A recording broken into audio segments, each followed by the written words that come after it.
Bank robberies have the potential to make criminals millions of dollars, but due to the risk, most don't dare try. So what does it look like when bank robbers get caught red-handed? Hey, that's him! That's the one I saw running! Today we cover exclusive body cam footage of exactly that. On the 15th of November, a 16-year-old boy entered a bank in Lyndhurst, Ohio, claiming he had a bomb. The terrified bank staff handed over a large amount of cash to the teen before he ran back out of the bank and got into the passenger side of a stolen Jeep. Minutes later, an officer who was allegedly completely unaware of the robbery saw the Jeep run a red light a couple miles from the bank and gave pursuit. The cop called off the chase just 20 seconds in due to the Jeep's reckless driving, but this seemingly changed nothing, as the Jeep plowed right into another car on South Green Road. The driver fled on foot, but the 16-year-old was unable to leave the vehicle and was immediately taken to a hospital to be treated for his injuries. Now, all that was left to find was the driver, who was presumed to be the ringleader, and they wouldn't have to look far. Right here, right here, right here! Hands! He's in here! Right there! Hands! Let me see him! Get your hands up! Hands out! Pull me your hands! Pull me your hands! Right now! Alright, don't let You're gonna get bit! Don't let him bite me! You're gonna get bit! Sit down on the ground! 4300 running custody. We have that mail. Hey, that's him. That's the one I saw running. That's the one I saw running. Hi, it's Roman Patterson. I'm the reason you got caught. Boy! Go boy! Get up. Get up and shut your mouth. You have the right to remain silent. Go boy! With the help of a police canine unit, the man was found hiding in a dumpster close to the crash site, and the cops were easily able to identify him as the man who fled the vehicle. Please, just stop talking for a second. Just don't say anything. I will. But you're the guy I saw running, dude. You saw me? Yeah, I saw you running too. And you're on my car camera, buddy. Look, I got a question. And you're on my car You camera. know, I ride away from y'all. Right to remain silent. Anything you say can and will be used against you. Did you wreck your car? We already know. I didn't know. Can I tell you what happened? What just happened to me? Be quiet. You transport him. Despite almost definitely being the guy they're looking for, the cop still tells the suspect to stay quiet so as not to incriminate himself any further. He reads him his Miranda rights and tells him he'll have a chance to talk later, most likely with an attorney present. But this next genius robber probably won't even have that chance after being caught red-handed and sent straight to the can.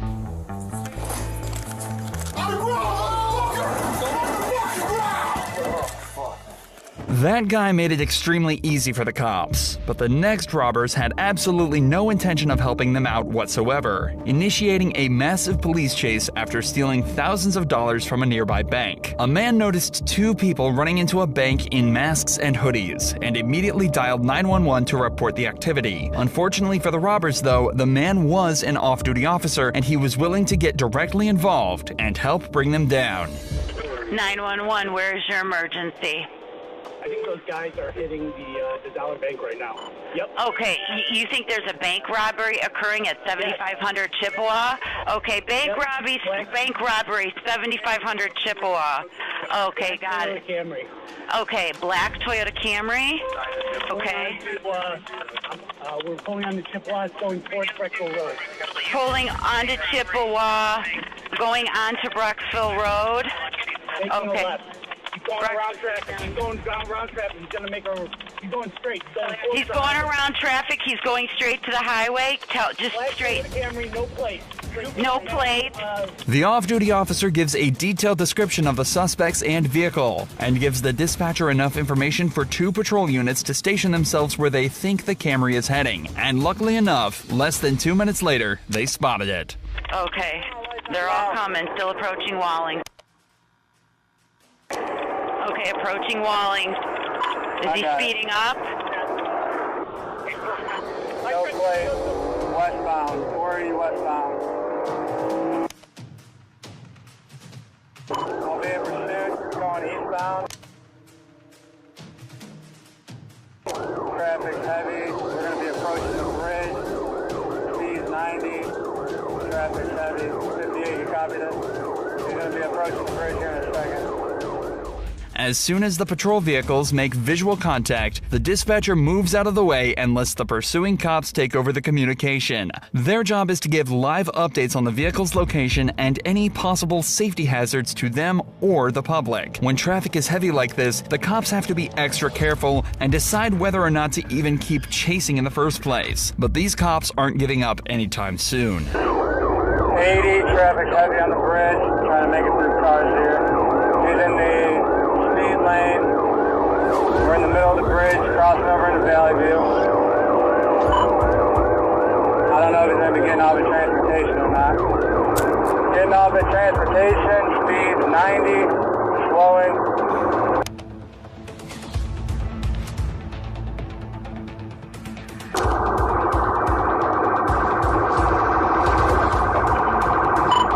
Up to the transportation. A random civilian vehicle almost causes the robbers to spin out and crash, but they manage to regain control and head off the freeway. Their speed may have slowed, but now they're in a more residential area, which is just as dangerous, especially as they start to make risky and unsafe maneuvers. North on transportation, speed 40. Right on them. Let me know if you want me to do anything else. We'll pursue. We're getting back on the highway, going westbound. Take copy, you good to pursue. Copy, I'm on them. Speed 38, getting back westbound.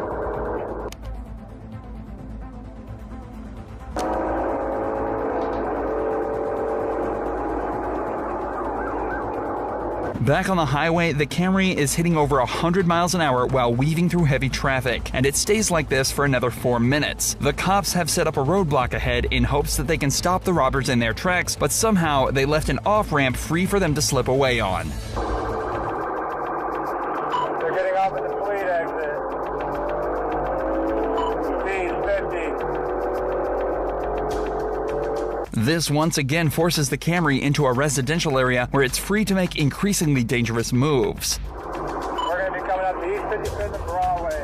They just struck a vehicle. They're still going. They struck a Dodge truck, Broadway and East 49. We're going to be going northbound Broadway. Coming up to Finn, still northbound Broadway.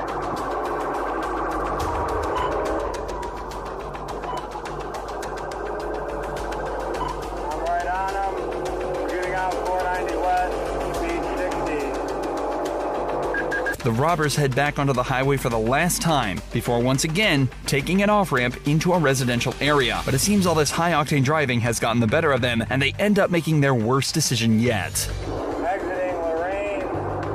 Exiting onto Lorraine. They just hit a vehicle to bail.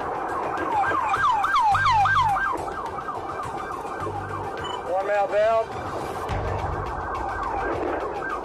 One male bailed. He hit my car. Southern Garfield, yeah, he's got to pursue on his own. My vehicle is dysfunctional at this point. They struck a vehicle, West 85th and Lorraine. I'm out on foot.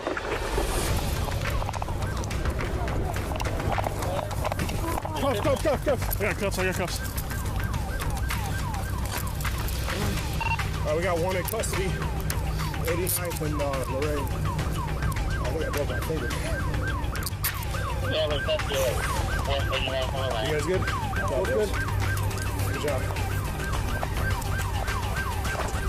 Did the airbag too? Fuck yeah.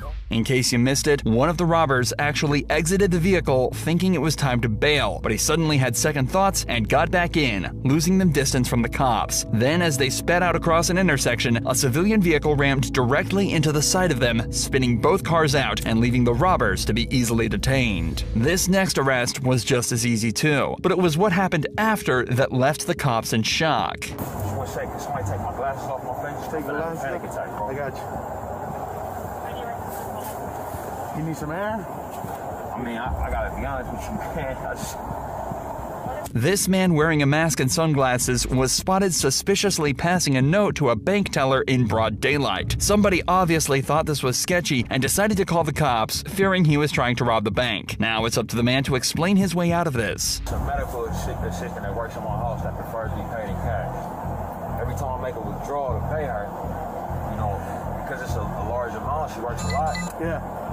You know, if I don't write down on a note how much I went out, and then I don't want it ran through the money counter right there at the desk, the whole bank ends up looking at it because they just hearing money going through the account, and I don't feel safe. I don't feel safe getting money out like that. So every time I go to withdraw it, you know, I put the amount, the account I want to take it out of, and I put my own card in, and then they usually take, you know, like always just get the money from me. You know what I'm saying? Due to the nature of this call, the cops decide to handcuff everybody that was with this man, including who he's claiming is his 5-month-old's nurse. Innocent or not, this guy is being extremely polite with the officers, and because of this, he's being treated the same way back. And they decide to take the handcuffs off him and everybody else. Now it's time for them to try and get to the bottom of this whole situation. Because of the seriousness of the call, we don't just come out, and unfortunately in a situation like that, you don't get the benefit of the doubt. We detain and then we ask questions later.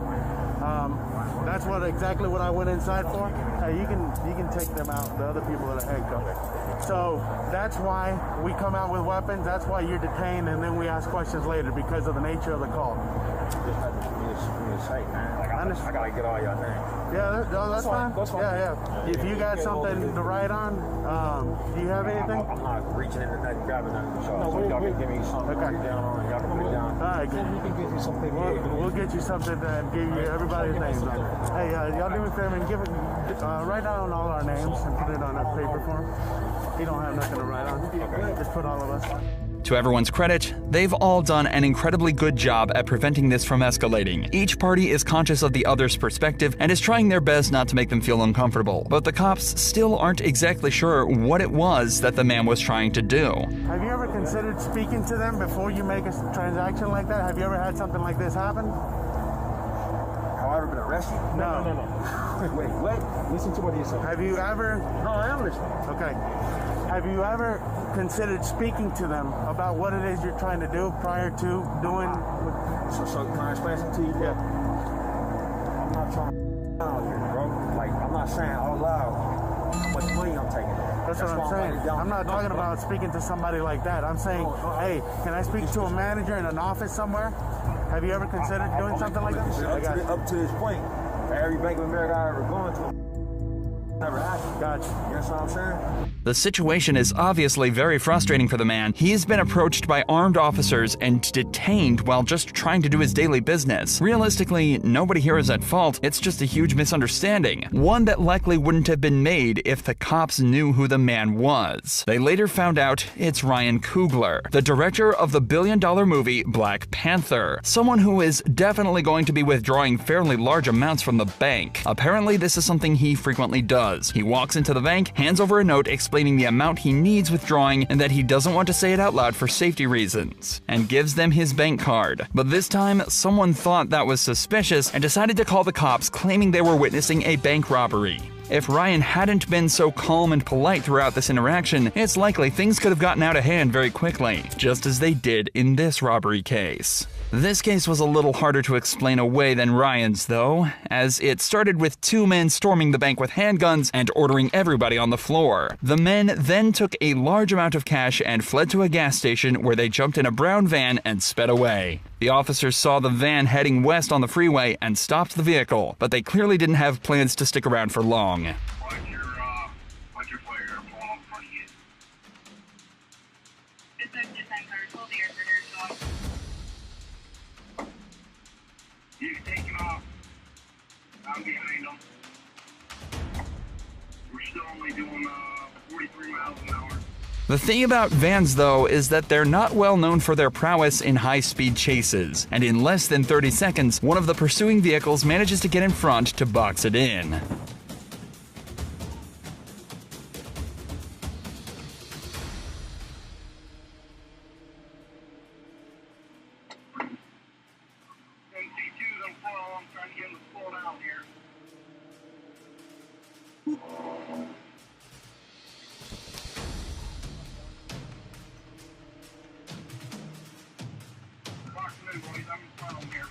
With one vehicle in front and one behind, they call in two other nearby units to help bring the van to a stop by fully boxing it in and slowly reducing their speed.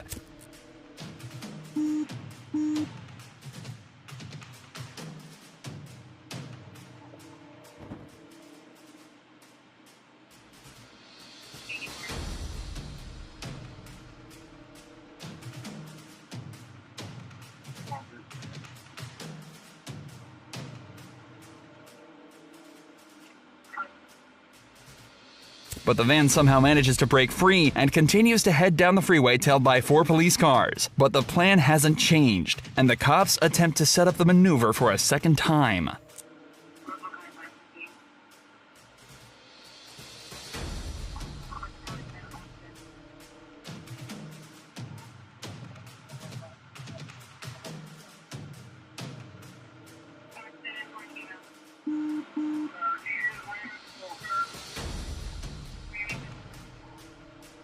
But unfortunately for the cops, vans are much heavier than the average patrol vehicle and are able to ram into the side of the cop cars and sustain minimal damage. But now their vehicles are damaged and the van has proved itself to be too much of a danger for a busy public road. There's only one thing left to do.